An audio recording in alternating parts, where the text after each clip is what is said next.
están? Espero que bien, disfrutando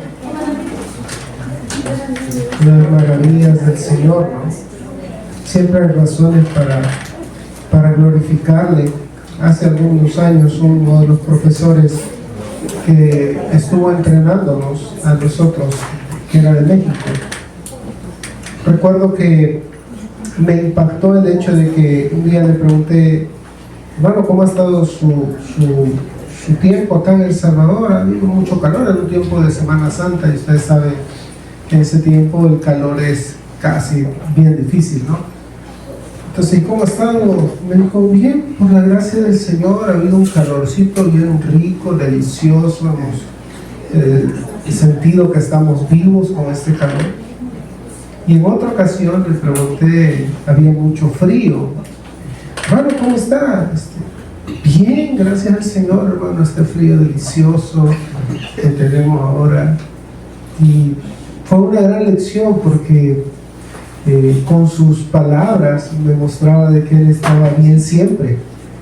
Y algunas veces esa lección cuesta entenderlo, porque si estamos en las manos de Dios y el Señor es soberano en todo lo que traiga a nuestras vidas es bueno, es bueno. Así que me quedó esa lección para decir siempre bien, hermano. ¿Sí? ¿Cómo estás? Bien, gracias al Señor. No es hipocresía, no es que no pasemos dificultades, pero siempre estamos bien porque estamos en las manos del Señor. Busca por favor en su Biblia Juan capítulo 6. Hemos estado analizando Jesús el pan de vida, o Jesucristo el pan de vida que necesitas, en 3 partes. Ya comenzamos en el versículo 25 y estamos terminando en el versículo 71 en esta mañana, si el Señor permite. Creo que es un texto muy interesante porque nos habla de la reacción de los oyentes, los que reaccionaron, la forma en cómo reaccionaron dos grupos de personas ante las palabras de Jesús. Pero pensando un poco en esto, en la forma en cómo una persona reacciona, al ir atrás en la Biblia y examinar Génesis, usted recordará la forma en cómo Caín y Abel reaccionaron ante las palabras y ordenanzas de Dios. En Génesis encontramos ese relato muy interesante donde la palabra del Señor nos muestra cómo reaccionaron estos dos hombres que eran hijos de Adán. Por un lado, Dios había mandado desde el capítulo 3, recuerdan, cuando sacrifica a un animal para poner pieles sobre animales. Dios ha mostrado la manera en cómo ellos deben adorar a Dios. Y cuando en el capítulo 4 encontramos que han nacido estos dos hombres, Caín y Abel, vemos que uno de ellos ofrece al Señor el fruto de la tierra, una ofrenda a Jehová. Y es interesante porque no dice que el fruto de la tierra sea malo, o que lo que trae sea malo, o sea corrompido, o sea estropeado, sino que él trae el fruto de la tierra. Pero cuando pasa al otro hijo, a Abel, dice que trajo también de los primogénitos de sus ovejas, de lo más gordo de ellas. Y miró Jehová con agrado a Abel y a su ofrenda, pero no miró con agrado a Caín y a la ofrenda suya. Noten que no es la ofrenda la que el Señor ve.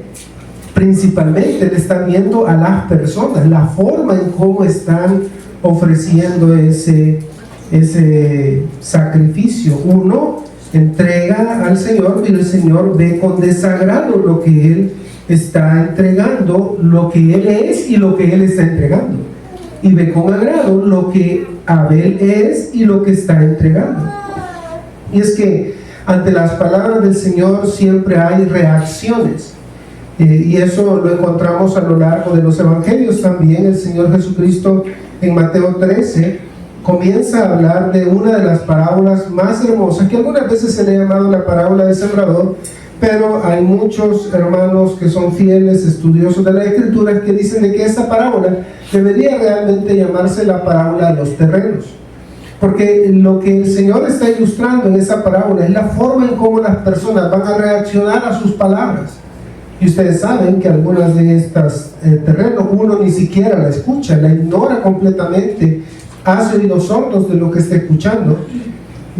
Los otros 3 tienen reacciones diferentes. 2 de ellos, recuerdan, reaccionan, algunos reaccionan muy rápido ante las palabras que están escuchando, la palabra de Dios que ha llegado a ellos, reaccionan rápido, pero así como rápido reaccionan, así también se desaniman y se pierden rápido, se alejan rápido.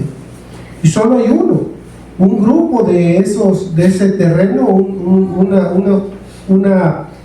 un tipo de esos terrenos que reacciona bien y no solo produce, sino que produce con abundancia, al 30, al 60, y ustedes saben allí que eso muestra de que no todos vamos a tener tal vez la misma efectividad en el reino, pero todos vamos a dar frutos, todos vamos a generar fruto, algún fruto va a haber en nuestras vidas.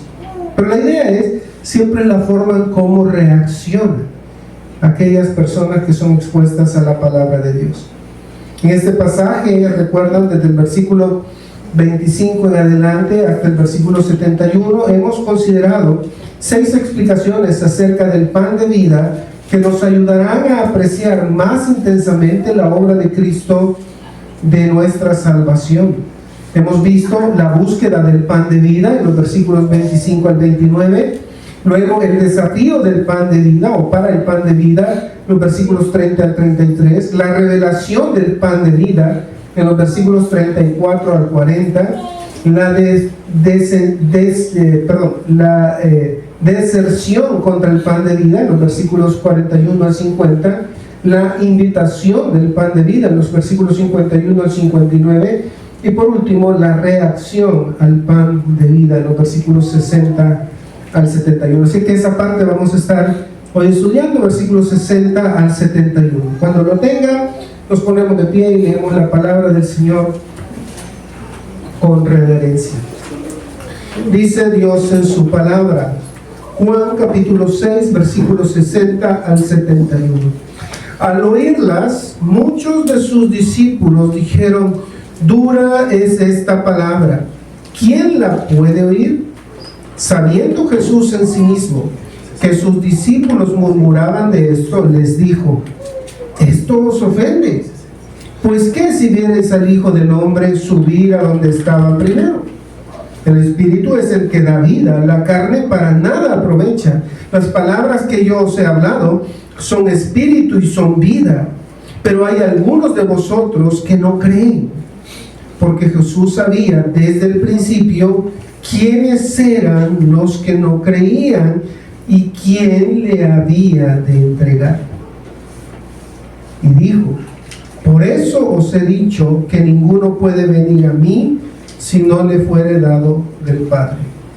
Desde entonces muchos de sus discípulos volvieron atrás y ya no andaban con él. Dijo entonces Jesús a los 12: ¿queréis acaso iros también vosotros? Le respondió Simón Pedro: Señor, ¿a quién iremos?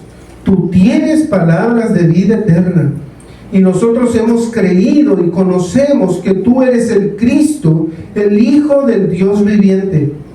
Jesús le respondió: ¿no os he escogido yo a vosotros los 12, y uno de vosotros es diablo? Hablaba de Judas Iscariote, hijo de Simón, porque este era el que le iba a entregar, y era uno de los 12. Vamos a orar, hermanos. Padre, te damos gracias en esta oportunidad por el privilegio que nos das de venir ante tu palabra y de exponernos a ella, Señor. Suplico que en esta mañana tú puedas abrir nuestro entendimiento, nuestro corazón, y nos permitas glorificarte, honrarte, exaltarte, Señor. Que lo que salga de mi boca sea lo que tú quisiste decir a la audiencia original, pero también que se pueda aplicar a nuestras vidas hoy.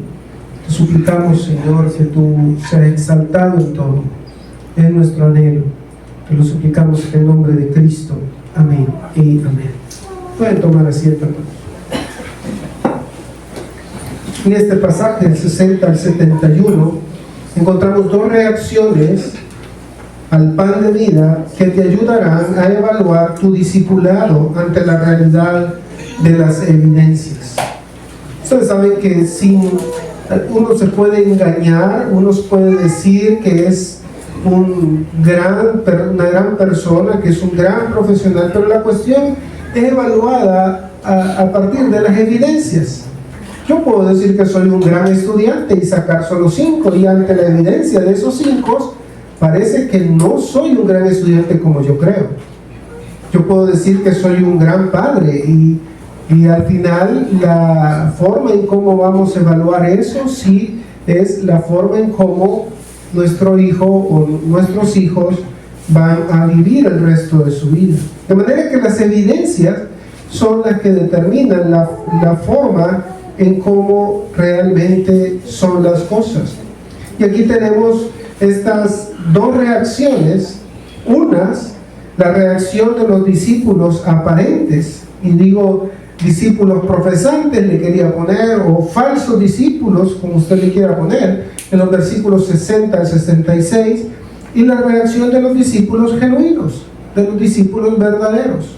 Entonces, en estas dos reacciones nosotros debemos de evaluarnos, debemos de examinarnos y ubicarnos en cualquiera de estas dos y ser honestos, porque no podemos ser deshonestos en esto. Si somos deshonestos en esto y tratamos de engañarnos sin las evidencias que demuestren lo que nosotros decimos que somos, entonces vamos a vivir engañados.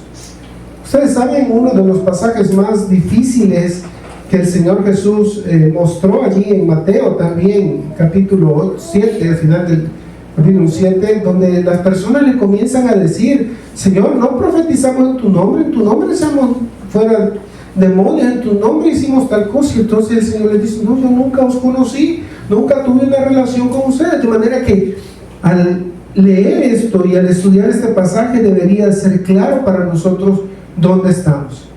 Puede ser que sea un creyente genuino y que necesite crecer un poco más en algunas áreas, y eso es comprensible. Nadie es lo que el Señor quisiera que fuera, y ninguno de nosotros somos realmente lo que quisiéramos ser. Pero como dijo un puritano, por la gracia de Dios no soy lo que fui, y eso es lo importante, que ya hemos saltado esa barda. Ahora bien, vean la reacción de los discípulos aparentes en los versículos 60 al 66, comenzando en el versículo 60. Al oírlas, muchos de sus discípulos dijeron: dura es esta palabra, ¿quién la puede oír? Noten que están escandalizados en primer lugar por las palabras de Jesús. La forma de conducirse de los falsos siempre es la murmuración, y estas personas han venido murmurando desde el versículo 40. Si ustedes recuerdan, es la primera vez donde ellos están reaccionando con murmura. En los versículos 40 y 41, murmuraban entonces de él los judíos, porque había dicho: yo soy el pan que descendió del cielo. Lo único que noten que en el versículo 41 son los judíos, probablemente la élite religiosa, porque allí ya se ha trasladado, recuerdan lo que explicamos la semana pasada, ya se ha trasladado el escenario a una sinagoga, por lo que dice el versículo 59. Luego, más adelante, en los versículos 51, en el versículo 41 están murmurando. Luego, en los versículos siguientes, vuelven a murmurar. Ustedes saben, los judíos contendían entre sí diciendo: ¿puede este acaso, cómo puede este darnos a comer su carne? Están discutiendo entre ellos, hay una discusión interna entre ellos, y el Señor está observando eso. Y aquí es la otra ocasión donde ellos ahora, los discípulos, ya no los judíos, sino los discípulos, reaccionan. Noten que esta reacción de ellos parece muy escandalosa. De hecho, ellos dicen: dura es esta palabra. Al oírlas, muchos de sus discípulos dijeron: dura es esta palabra. Noten que son muchos. No son pocos, así como había venido la multitud persiguiéndolo. ¿Recuerdan desde dónde?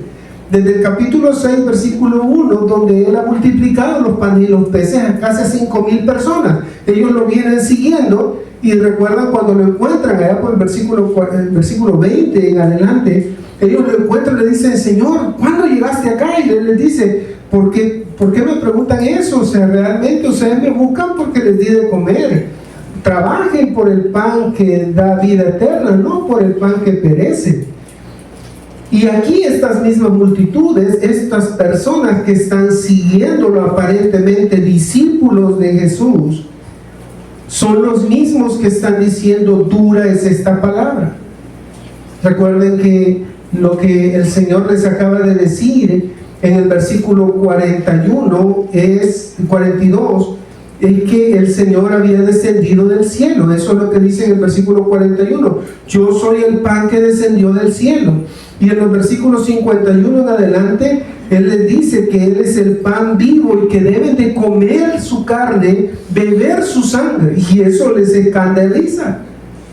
Obviamente los maestros judíos a estas alturas ya están a punto de explotar, ¿no? Este hombre está diciendo tantas cosas, tantas herejías, que es necesario detenerlo. Están ya hasta planificando cómo detenerlo. Pero lo importante aquí de notar es la reacción de aquellos que son sus seguidores, no de los opositores abiertos, sino de aquellos que fueron sus seguidores. Al considerar que esta palabra es dura, esto de nuevo muestra de que ellos están reaccionando de una manera que no se esperaba a las palabras de Jesús. Podíamos haber esperado eso de los opositores abiertos. Podíamos esperar eso de aquellos que estaban murmurando del versículo 41, del versículo 51 y 52, donde ellos están discutiendo entre ellos de los líderes religiosos o de los judíos, pero no de aquellos que son sus seguidores. Esa palabra dura puede traducirse como fuerte, como insolente, violento, exigente. Se usa de un hombre duro o exigente, como lo dice Mateo 25:24. ¿Se acuerdan cuando el siervo le dice, va a rendir cuentas delante de su amo, y le dice: sabía que eras hombre duro, hombre exigente, hombre que va a exigir por lo que se le había encomendado a este siervo? También de la dura cosa que es dar coces contra el aguijón, es esta misma palabra que se usa en Hechos 26:14, y luego en Santiago 3:4 también de los vientos impetuosos. Esta palabra impetuosos es también la palabra dura que aparece aquí traducida. Creo que la mejor forma de traducir esa palabra duro que aparece allí, dura, son estas palabras, son exigentes, incluso son rigurosos. Quizás ellos podrían haber dicho: rigurosa es esta palabra, riguroso, exigente es esta palabra. ¿Quién la puede oír? La idea es: ¿quién la puede soportar? ¿Quién puede soportar lo que este hombre está diciendo? Noten que son sus discípulos, y aquí cabe aclarar que no todo en Juan, sobre todo en el Evangelio de Juan, no todos aquellos que se denominan sus discípulos o sus seguidores son creyentes genuinos. Aquí estamos hablando de que aquí se les denomina sus discípulos, pero es evidente que ellos no son discípulos genuinos de Cristo. Son discípulos aparentes de Cristo porque se acercan a Él solo por las cosas que van a obtener de Él. Estos discípulos, aunque están siguiendo a Jesús y están haciendo un esfuerzo por escucharlo, por aprender de Él, y aunque están haciendo un esfuerzo por verlo, por estar junto a Él, porque recuerden, ellos han dejado sus familias, ha pasado varios días allí. De hecho, eso también lo dice en los otros evangelios, nos dice que han pasado varios días. Han comido ahora de lo que el Señor les dio un día anterior, y ahora probablemente ha pasado otro día. Noten, lo cierto es que estos hombres están escandalizados por las palabras de Jesús. Están alterados, están incómodos. Es ese momento donde aquellas personas que escuchan las palabras de Jesús dicen: no, pero es que eso no puede ser. Yo no creo eso. Pero hermano, lo está leyendo en la Biblia. Sí, pero no, yo no. ¿Cómo voy a creer eso? Y ese es uno de los grandes problemas que algunos intérpretes han llegado.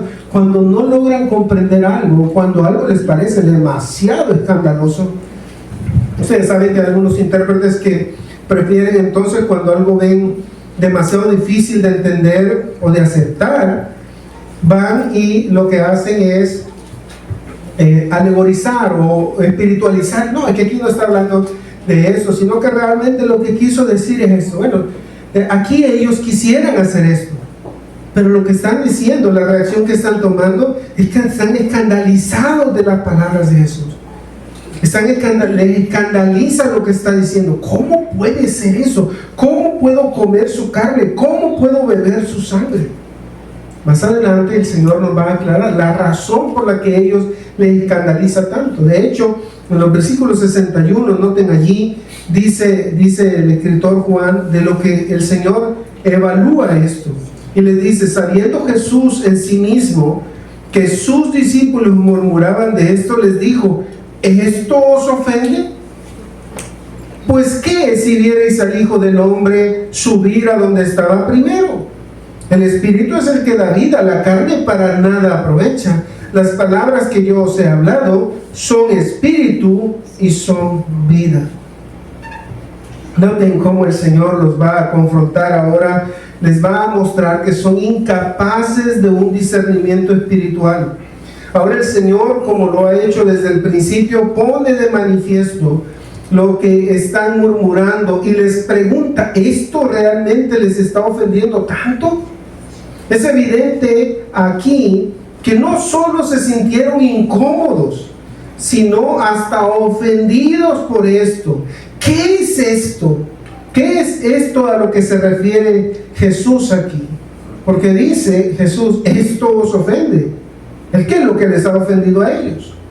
¿Qué es lo que les ha causado tanto revuelo y tanta incomodidad en su corazón? En el versículo 40, ellos se enojaron cuando Él dijo que venía del cielo. En versículos 51 y 59, Él ha exigido que coman su carne, y que a menos que coman su carne y beban su sangre, no tendrán vida.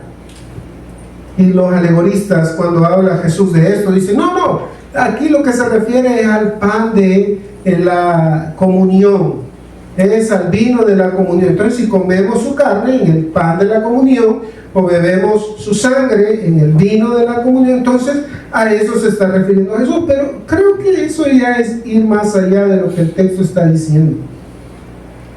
No está hablando de eso. La palabra aquí, ofender, es escandalice. ¿Se acuerdan de a qué palabra lo relaciona en el español? Escándalo. Escándalo. Están escandalizados. O sea, no se sienten solo incómodos, están escandalizados por las palabras de Jesús. Esta palabra debería podría mostrar una fuerte indignación que resulta en estos seguidores fraudulentos. Jesús nota esa fuerte indignación, nota esa incomodidad y esa ira desbordante que está brotando de sus corazones. Están ofendidos por lo que les está diciendo. ¿Cómo puede usted decirnos que comamos su carne? Eso es repulsivo, eso es incómodo. Usted no puede pedirnos eso, no puede exigirnos eso. Eso es antihigiénico. Por cierto, hay algunas iglesias que toman la comunión de la misma copa.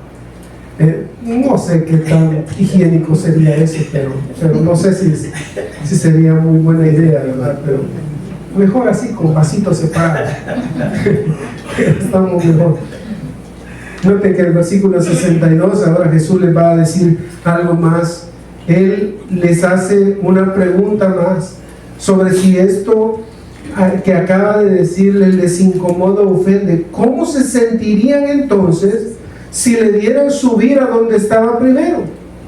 ¿Les convencería esto o seguirían siendo ofendidos por lo que había dicho de que ha venido del cielo y que deben de comer su carne y beber su sangre?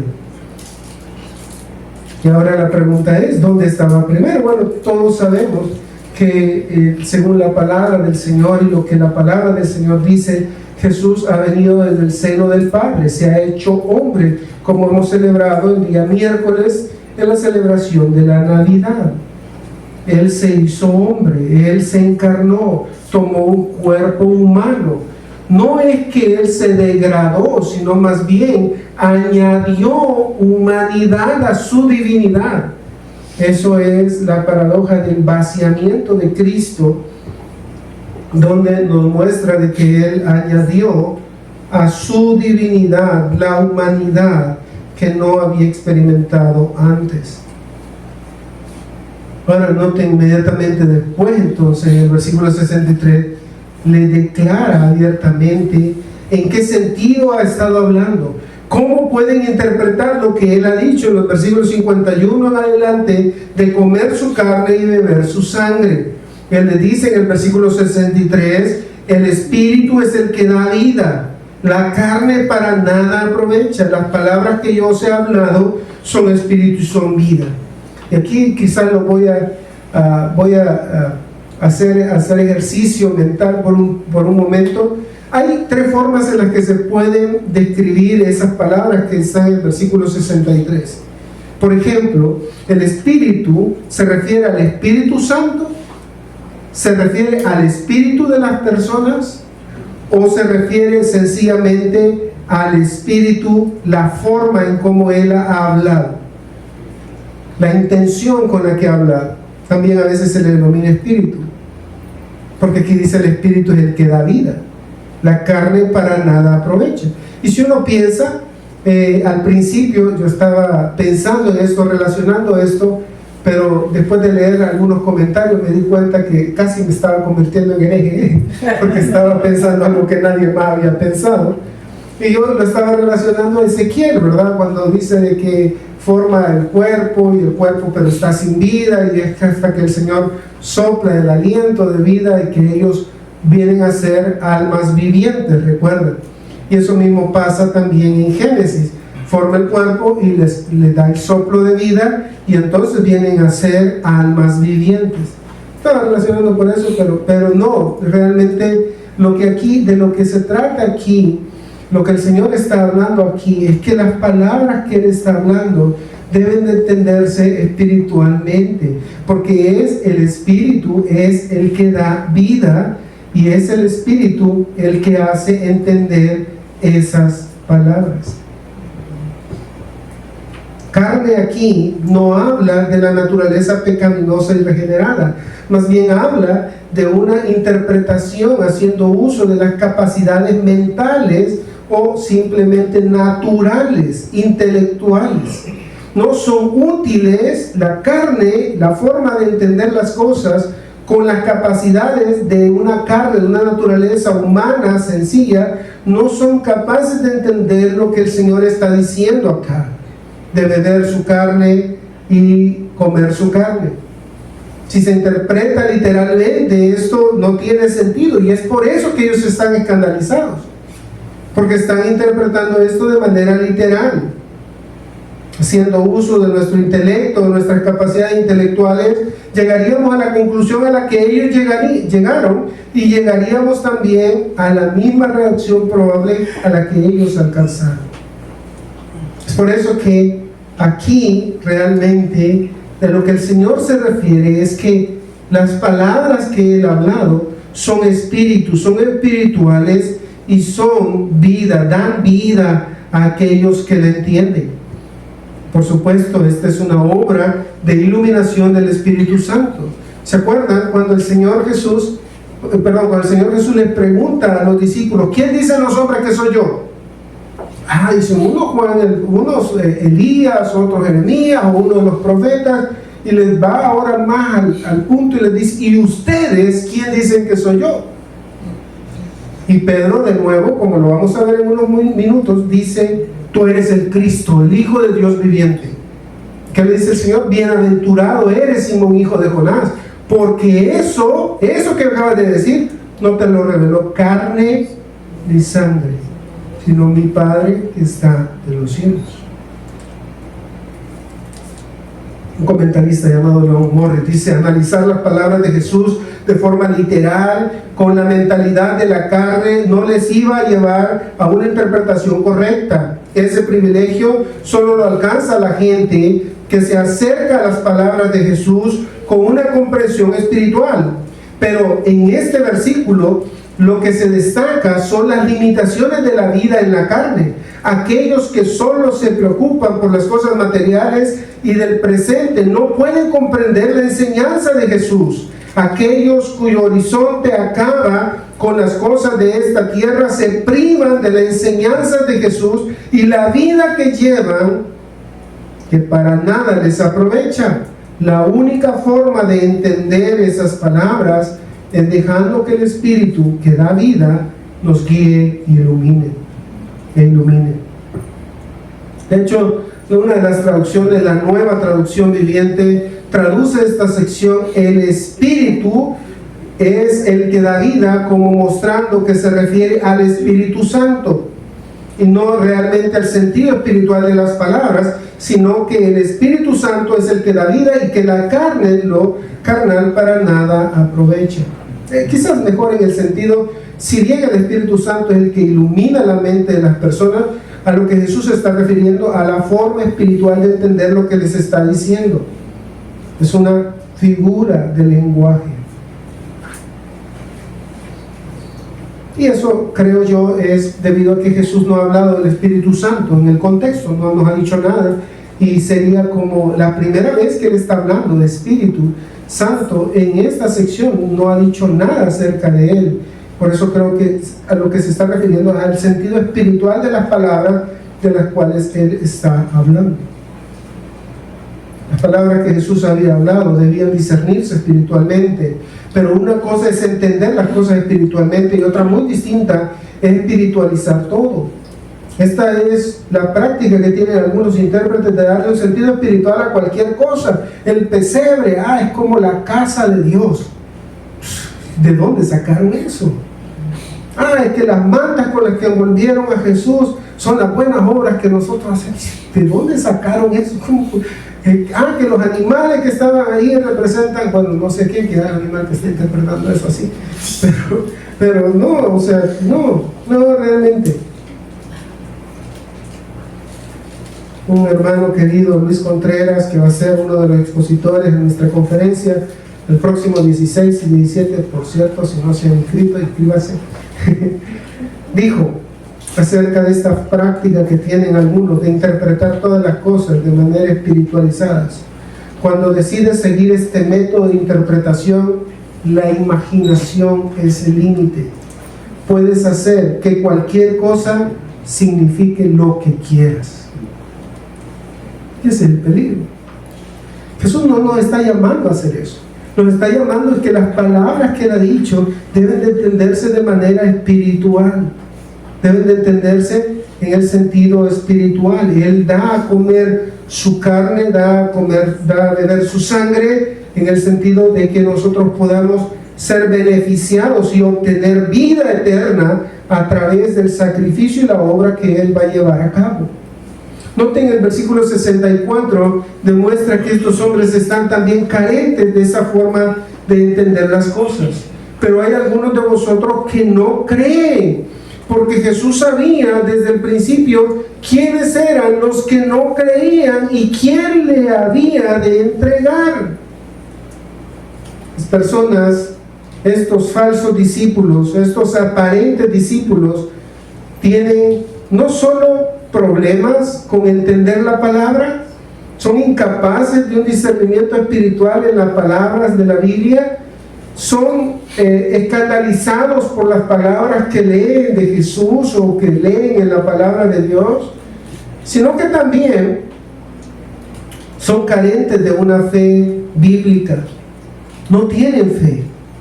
Dicen creer, dicen que creen, pero aquí Jesús está diciendo: hay algunos de vosotros que no creen. Porque Jesús sabía desde el principio quiénes eran los que no creían. A pesar de que Jesús, como el Hijo de Dios, ha hablado, su palabra es siempre la verdad. La realidad es que habían allí algunos que no creían. No solo de entre el gran número de discípulos, sino incluso de entre los mismos apóstoles. Ustedes recordarán el Tomás, ¿verdad? No este Tomás, ni este Tomás, sino otro Tomás, el discípulo. No creía. ¿Se acuerdan que cuando le dicen, ha resucitado, el Señor ha resucitado? Si no meto mi mano en su costado, si no toco sus llagas, no voy a creer. ¿Qué le dice el Señor? Bienaventurados aquellos que creyeron sin haber visto.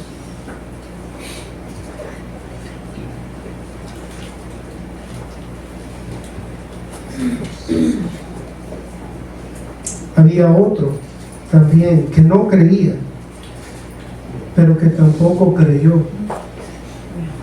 a lo largo de su vida. Y aquí Jesús lo dice claramente, que él sabía exactamente lo que no creía. Y noten aquí cómo cambia del plural, lo que no creían son varios, al singular, y quién le había de entregar. Y ese, ustedes saben, y yo sé, es Judas.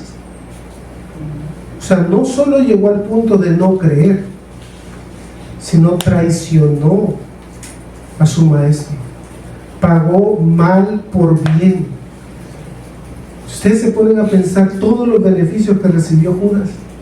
Es inconcebible cómo este hombre se revela y busca unas cuantas monedas de plata. Algunos dicen que no eran monedas, eran piezas, y que en ese sentido una pieza se le denominaba también a una libra de plata, y en ese sentido lo que Judas está recibiendo no son simplemente 30 monedas, sino 30 piezas de plata, y cada pieza de plata podría ser el salario por un año, y ya entonces cambia el asunto, porque no son 30 monedas de plata, que sería el salario por unos cuantos días, sino estamos hablando de una cantidad de dinero que era suficiente para jubilarse. Mucho dinero. Bueno, algunos sostienen esa interpretación, habría que analizar eso. Leon Morris, un comentarista, de nuevo dice: Juan usa este momento como una oportunidad para decirnos que Jesús sabía quiénes iban a creer y quiénes no iban a creer. Y no solo lo sabía por ser un buen observador, sino que lo sabía desde el principio, entendiendo que Él está, ese conocimiento viene de manera sobrenatural, con las capacidades que solo Dios tiene de la omnisciencia, de conocer todo lo que ocurre aún en el interior del ser humano. Eso nos lo ha dicho antes también.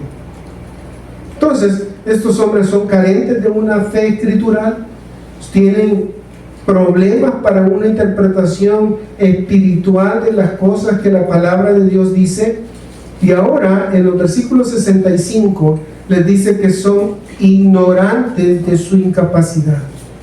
Noten, versículo 65, y dijo: por eso os he dicho que ninguno puede venir a mí si no le fuere dado del Padre.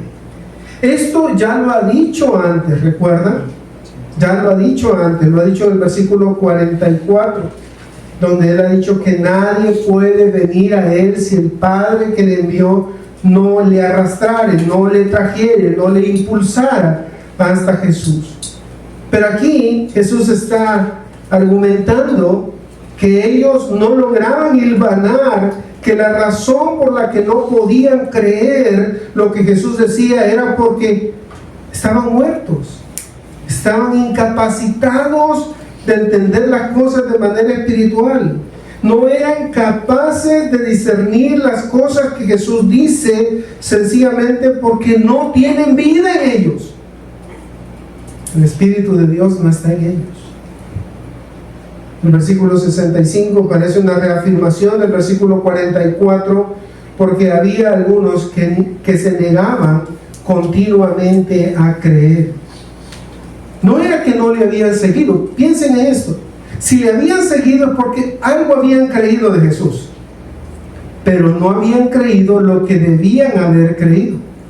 Y así, si usted se pone a pensar, hay muchas personas hoy que creen que Jesús existió, que creen que Jesús fue un buen hombre, que creen que Jesús fue un profeta, que creen que Jesús fue el Hijo de Dios, pero que Jesús es Dios mismo. No, eso sí ya no lo creo.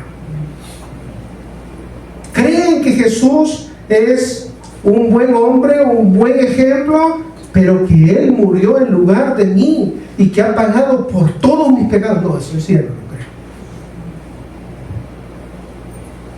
Hace algunos años yo tenía con mucho compañerismo con un hermano que me preocupaba un poco. Estudiábamos juntos en un seminario, pero él, cada vez que el profesor decía algo, siempre decía que no entiendo eso. Y a veces eran cosas tan sencillas como algunos aspectos de la salvación solo por la fe. Él decía que creía en Jesús, pero sí que no entiendo eso de la justificación. Y leía el pasaje y daba una interpretación toda retorcida del pasaje. Y yo me comencé a preocupar por él. Y tenía el privilegio de llevarlo en mi vehículo, y cada vez que íbamos le preguntaba sobre cosas. Oye, ¿tú qué pensás de esto? Ah, bueno, yo leí ese pasaje y realmente no lo entendí, no sé qué significa. Y a veces eran pasajes así como Juan 3:16, ¿verdad? Que uno dice, mira, pero no sé qué no entiende de ese pasaje, ¿verdad? Pero con el tiempo, este hermano comenzó a crecer, y gracias al Señor hoy está en una iglesia bíblica sana, donde está sirviendo sus dones, pero no perseveró en ese desconocimiento. Yo entendí entonces de que el desconocimiento de él era debido a su falta de dedicación a estudiar la palabra de Dios de una manera más exigente. Pero aquí lo que estamos viendo, personas que no creen porque no tienen vida, no entienden porque no tienen vida. Hermano, si usted está en esa condición, usted lee la Biblia y usted no entiende absolutamente nada de lo que lee. Si alguien le pregunta, ¿y qué es lo que acabas de leer? Sabe, yo solo lo leí porque me dijeron que tenía que leer la Biblia, pero yo no entendí nada. Hermano, quizás usted no sea un creyente. Quizás usted necesita arrepentirse y creer en el Señor, pedir al Señor que le conceda arrepentimiento y confiar en el Señor Jesucristo. Cuando me refiero a arrepentirse, no solo decir, sí, yo soy un pecador, sino estar convencido que soy el primero de todos los pecadores, que cuando me veo a mí, me examino a mí, me veo como el peor de todos los hombres. Eso fue lo que primero Isaías en el Antiguo Testamento, ¿se acuerdan? Isaías 5, yo soy un hombre de labios inmundos, en medio de un pueblo de labios inmundos, o sea, yo no merezco vivir, dice Isaías. Y Pablo en el Nuevo Testamento, recuerden que eso mismo dice, o sea, yo soy entre los pecadores, yo soy el abanderado principal, yo soy el peor de todos los pecadores. Cuando alguien no se considera pecador, no está viendo lo que Dios está viendo. Está engañado. Él cree de que está bien. No ve pecado en él. Eso no está bien. Noten que aquí, entonces, hay un abandono definitivo en el versículo 66. Desde entonces, muchos de sus discípulos volvieron atrás y ya no andaban con él. Este es un momento crucial en el ministerio de Jesús. Lo que describe Juan inmediatamente después de esto es lo que ya se esperaba venir. Es que muchos saldrían. Y esto también Juan lo va a repetir en la primera carta de Juan, donde dice que salieron de nosotros. ¿Por qué salieron de nosotros? Porque no eran de nosotros. Eso lo han usado algunos pastores y algunas iglesias que son no bíblicas, cuando alguien bíblico le señala sus errores y termina yéndose, porque pues sí, no van a cambiar nada, no van a hacer nada, no van a hacer cambios de nada, entonces mejor me voy y me voy en paz con ustedes, hermanos, pero creo que las cosas deberían de hacerse de manera diferente. Se van y entonces dice, salieron de nosotros porque no eran de nosotros, ¿no? Y si no era de ustedes, porque ustedes son hijos del diablo y nosotros no. Por eso no fuimos, porque desvaloran, no tienen en cuenta la palabra de Dios, no temen a Dios. Hay iglesias tristemente guiadas por hombres que no temen a Dios, no tienen ningún temor de Dios, no tienen ningún respeto por las Escrituras, toman las Escrituras como cualquier cosa, leen la palabra de Dios y en lugar de tratar de estudiarla, comienzan a hablar de sus experiencias, de lo que ellos son, de lo que ellos han hecho, de lo que ellos han pensado, pero no de la palabra de Dios. Eso no es lo que estamos haciendo en la iglesia. En la iglesia nos reunimos a la palabra de Dios, en torno a la palabra de Dios. Note que dice que ellos volvieron atrás. Aquí hay un énfasis, porque volver atrás, volver, esa palabra primero, habla de marcharse, de partir, de volver por el camino de antes, o de ir al camino de antes. Habla de desaparecer, abandonar, retirarse, no seguir más, apartarse incluso. En la Biblia se traduce esta palabra como venir, difundir, casi siempre tiene la idea de apartarse de algún lugar o de una persona.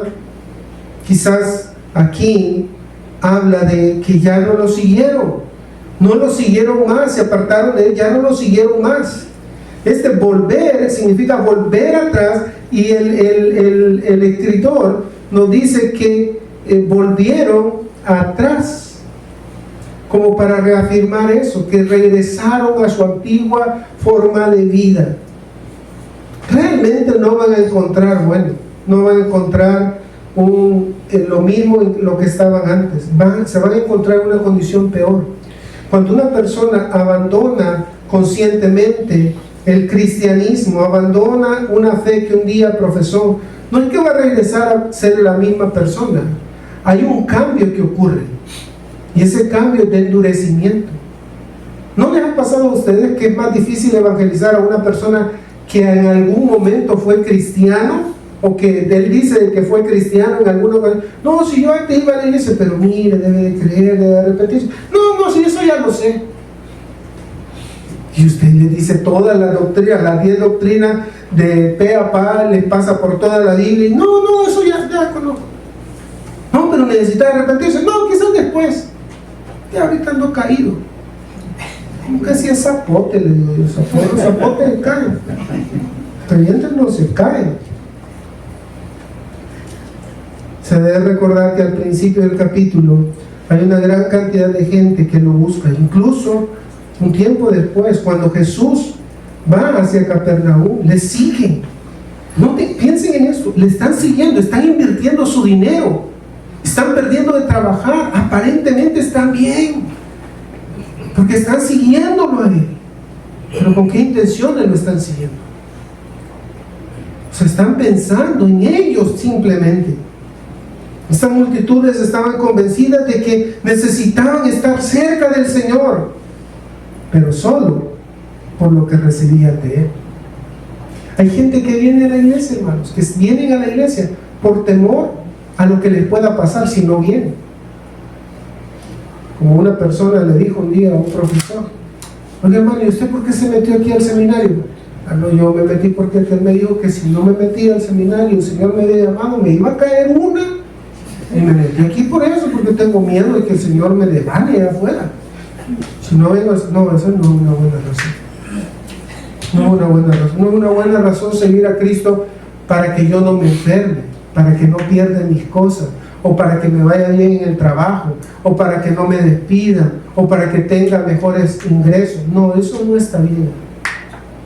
Seguimos a Cristo por lo que Él es. Lo que Él nos da, eso es algo extra, un bono que no esperamos y que no esperamos.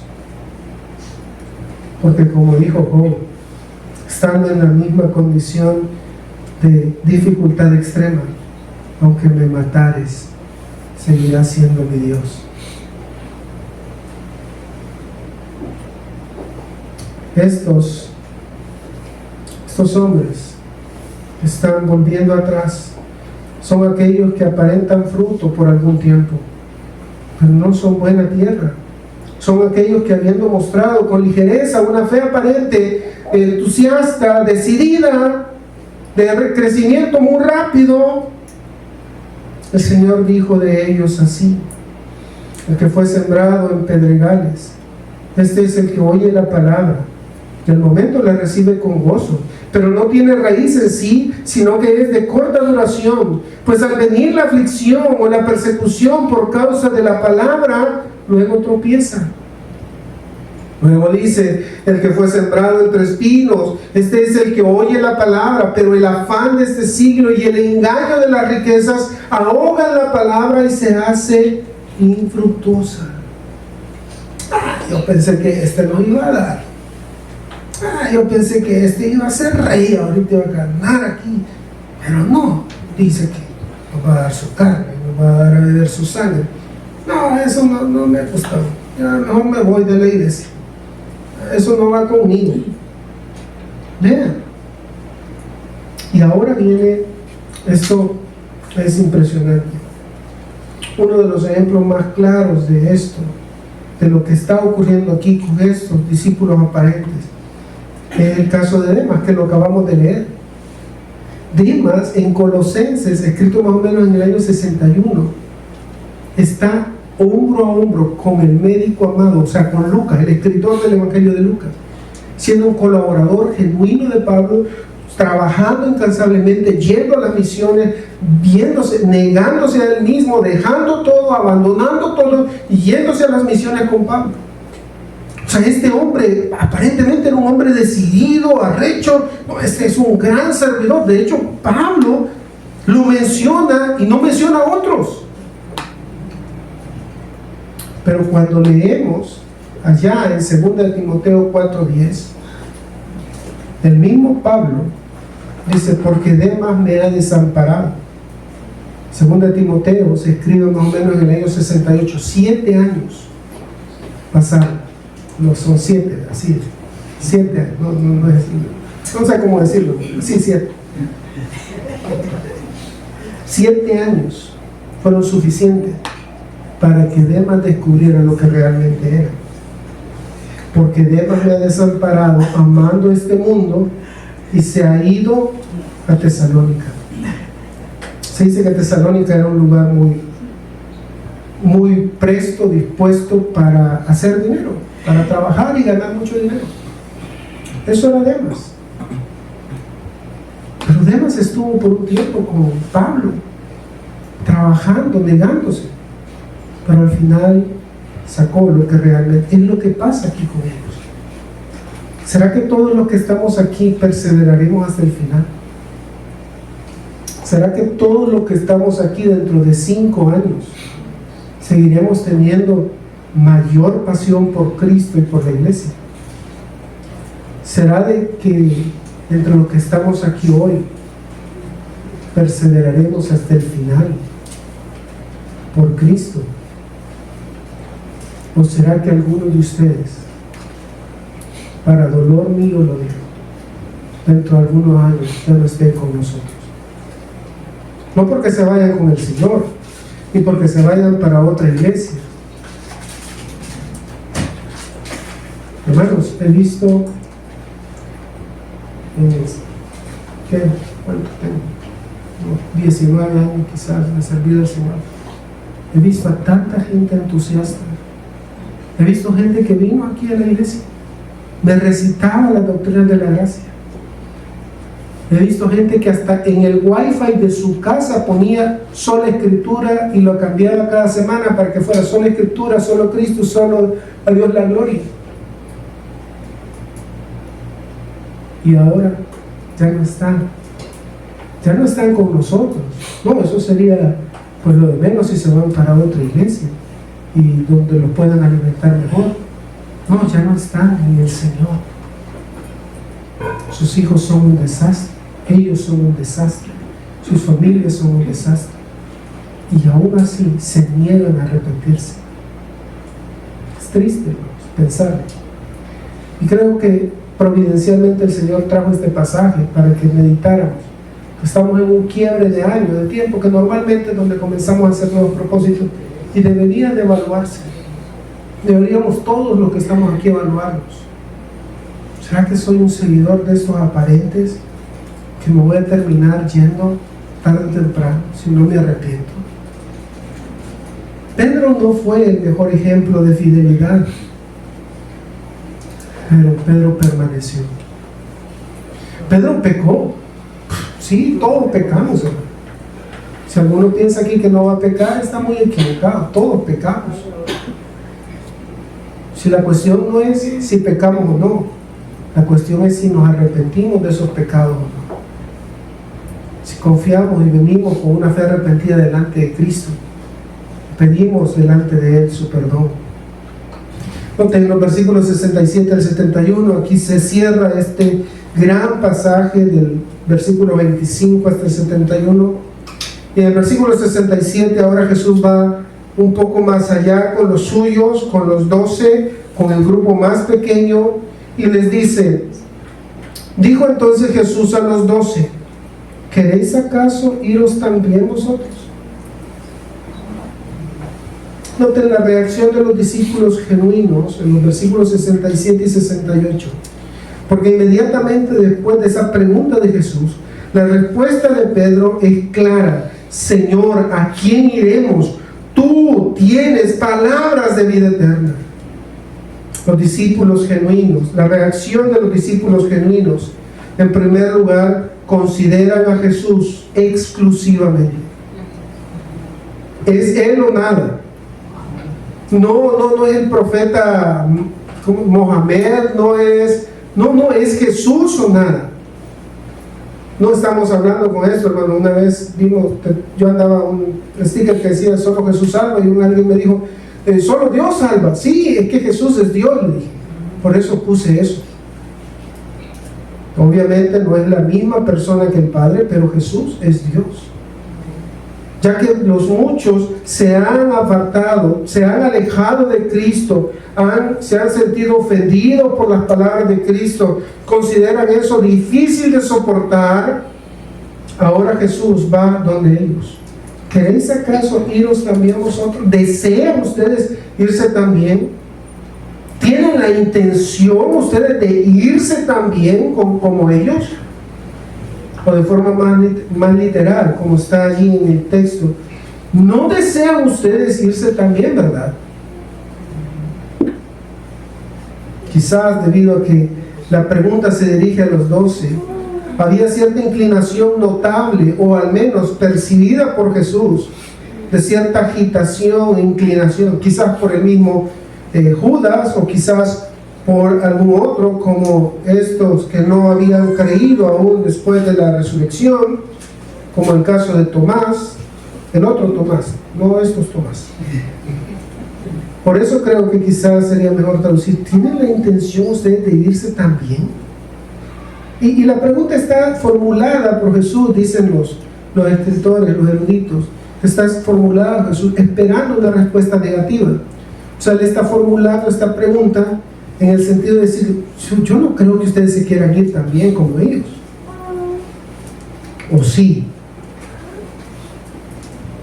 El maestro J.C. Riley, explicando este pasaje, dice: no podemos suponer que nuestro Señor hiciera esta pregunta como si no supiera cuál sería la respuesta de los apóstoles. Podemos estar seguros de que aquel que sabía desde el principio quiénes eran los que no creían, conocía los corazones de sus apóstoles. Evidentemente, la pregunta se planteó para poner a prueba a sus seguidores elegidos y obtener de ellos la expresión de un sentimiento.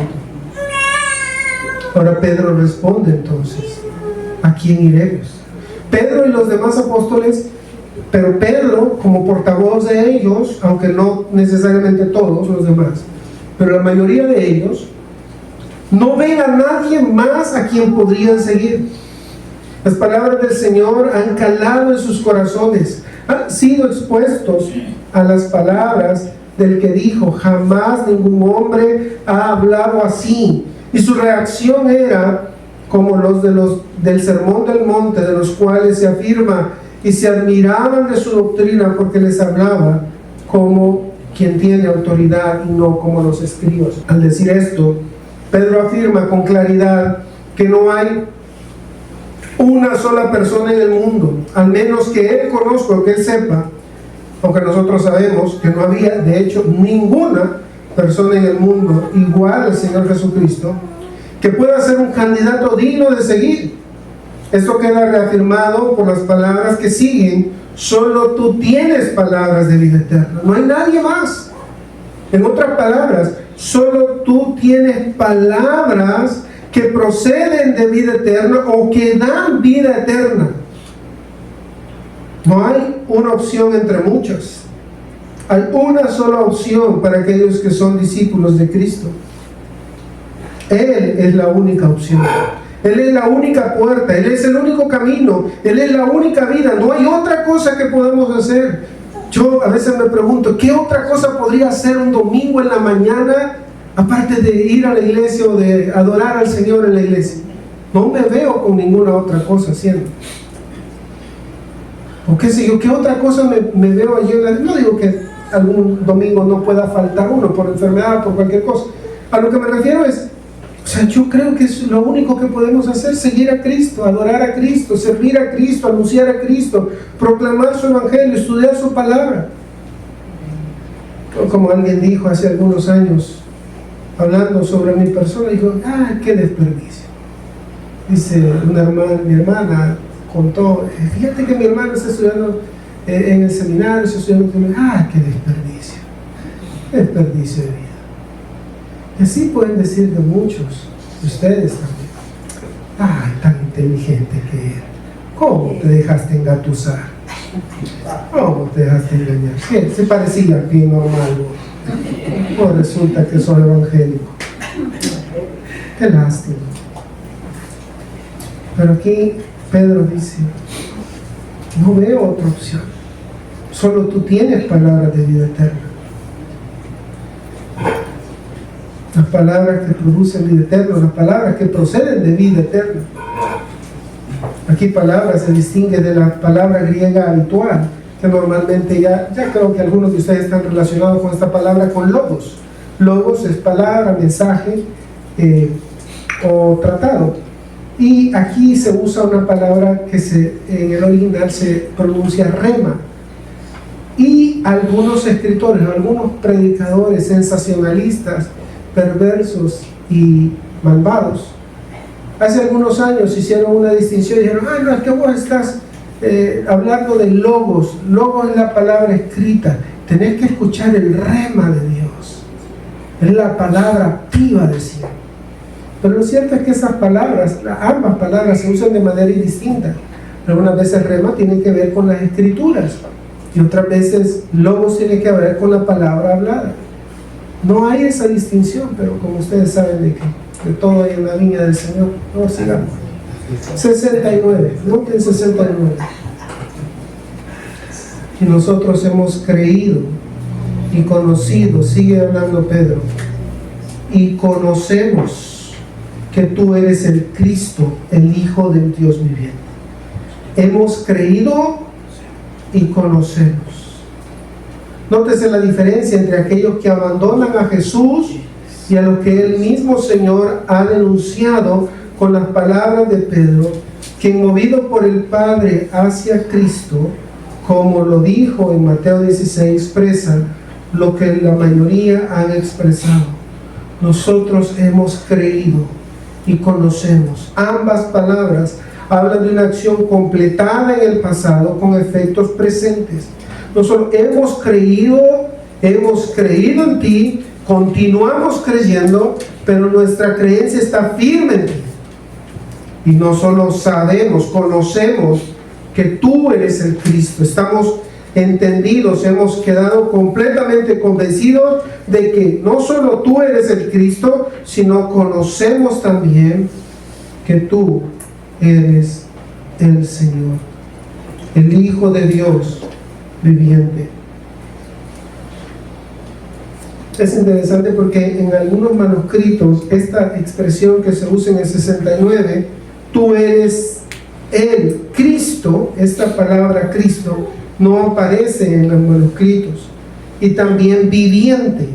O sea que el versículo debería de leerse: y nosotros hemos creído y conocemos que tú eres el Hijo de Dios. El Hijo de Dios. Así lo traduce de hecho la NBI. Si usted tiene la NBI o la Nueva Biblia de las Américas, así lo traduce. Como tú eres el Hijo de Dios. Noten, no es un Hijo de Dios como lo somos todos los creyentes. No, Él es el exclusivo, el único, el Hijo de Dios, el Dios que vive. Tú eres el Santo de Dios. Tú eres el Hijo de Dios. Tú eres el único camino. No tenemos a nadie a quien ir. Solo tú tienes palabra de vida y solo tú eres el Hijo de Dios.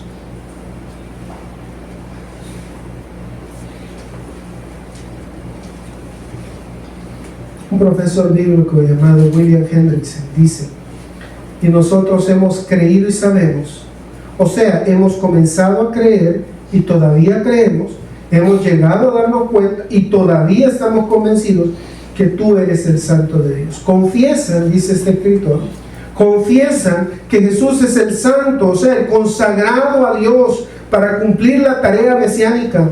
Ha sido apartado y dotado para llevar a cabo todo lo que corresponde a su oficio. Es el Santo de Dios que pertenece a Dios y es nombrado por Dios. Fue una confesión espléndida y muy significativa, dice este escritor.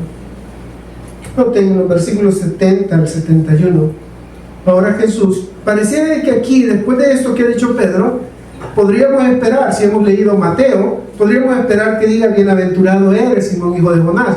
Pero Juan quita esa parte, omite esa parte, guiado por el Espíritu Santo, y coloca esta. Y Jesús le respondió: ¿no os he escogido yo a vosotros los 12 y uno de vosotros es diablo?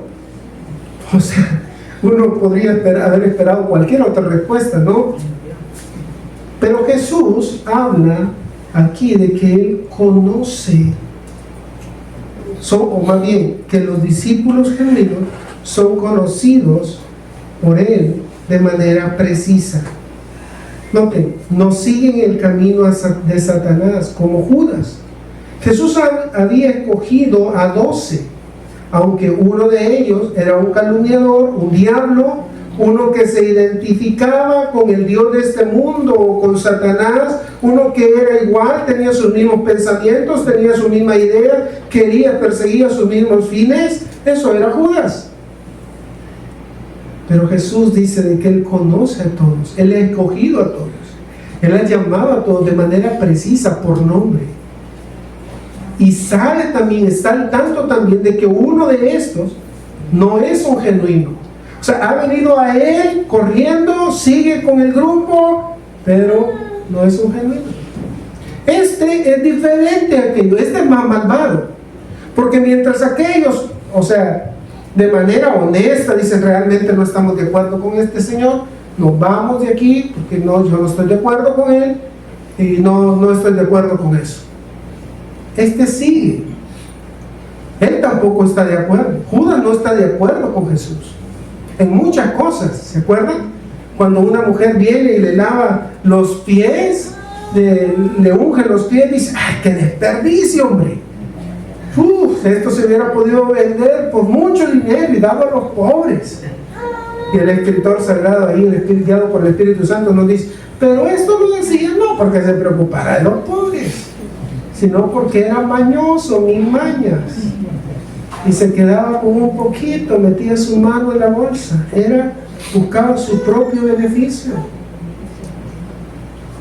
De nuevo, Hendrickson, hablando sobre este versículo 70, dice: este hombre es el servidor, el instrumento del diablo. Su carácter diabólico se manifiesta sobre todo en el hecho de que mientras otros, incluso muchos de los demás, habían abandonado al Señor cuando se dieron cuenta de que no podían estar de acuerdo con Él, y cuando se rebelaron contra el carácter espiritual de su enseñanza, esta persona permaneció con Él como si estuviera de acuerdo,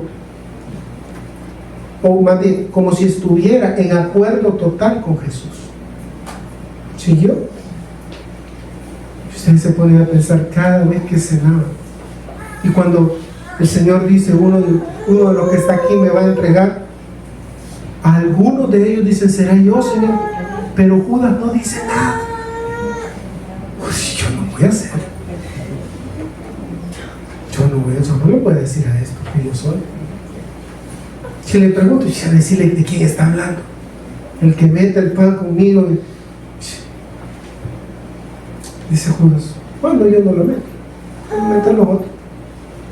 O sea, y noten que los discípulos no dicen, este Judas, a mí me hace que este Judas le veo la cara, pecador que se va a ir. No dicen nada. Ellos se comienzan a preguntar, ¿será que soy yo? ¿Será que no me he dado cuenta que soy yo el que lo va a entregar? Y solo Judas dice, no, yo estoy bien. Yo no voy a hacer. Hermanos, quizás esa es su misma actitud ahora.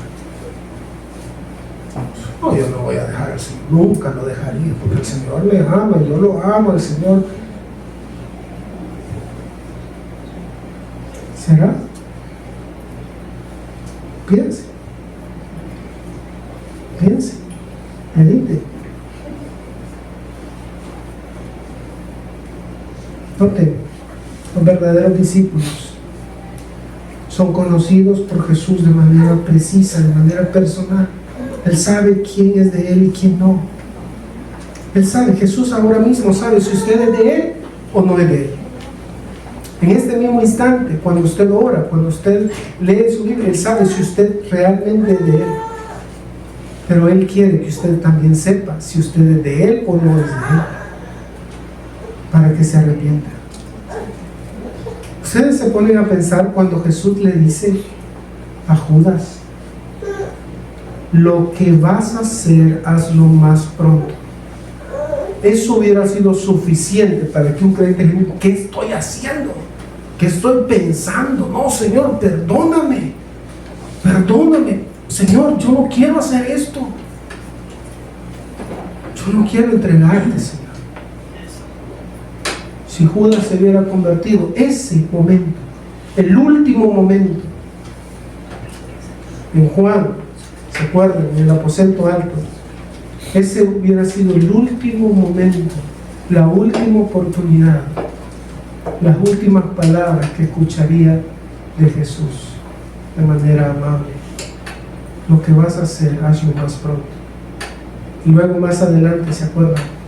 Con un beso entregas Judas al Hijo del Hombre.